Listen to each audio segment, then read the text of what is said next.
I'm Looney Politics columnist Dale Smith,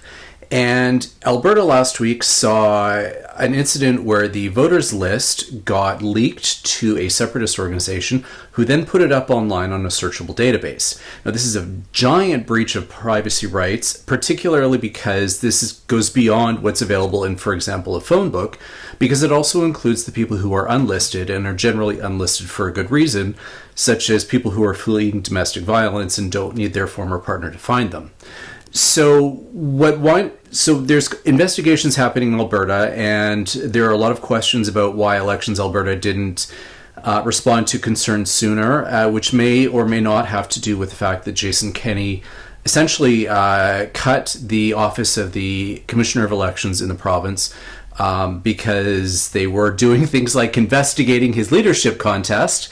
But this is also raising questions around the way in which this data is being used. We have seen already in this last year an incident federally where a riding association's voter list was sent to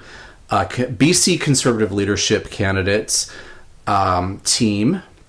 and they then sent in invitations using that, which again, not allowed. And the federal party sent out some strong warnings to the organization below that they are not to share these lists. And why this is important federally is because there is federal legislation being contemplated right now where privacy information is under consideration. Now, previously, last May, the federal government under Carney included privacy provisions in their bill on removing GST for first-time home buyers, which did not belong in that bill, but they put it in there anyway, because they were trying to Bigfoot the Privacy Commissioner in BC from being able to use their powers to investigate federal parties for data breaches and so on. And they wanted to ensure that the provinces couldn't interfere, so they created this bill to essentially Bigfoot that. But they didn't actually have anything in there about how the privacy safeguards should work. They just simply said that parties need to have a privacy policy and leave it at that. It was clearly insufficient, but MPs didn't actually go and study these provisions. They just let them pass through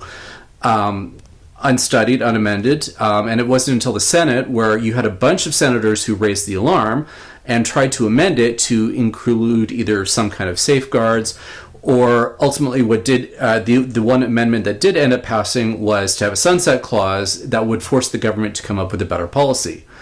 That amendment, however, was overturned in the House of Commons, and the senators did not insist on this amendment being put through, so they let it pass. Now, there's another bill on the order paper right now, which is C-25, which is making changes to a number of other aspects of the Elections Act, and they are including in there some privacy provisions, which has a few minimum standards, but I don't think it's going to be nearly enough, especially when we've seen the scope of these kinds of breaches in Alberta. So what I'm hoping happens is that MPs will take the lesson from what's going on and then use the time in committee with C-25 to start actually putting in proper privacy safeguards with some actual enforcement and some actual teeth, so that parties take this seriously, because this is incredibly valuable and incredibly important information, and Canadians should feel safe that parties have this information and that it's not going to be used against them, as just happened in Alberta.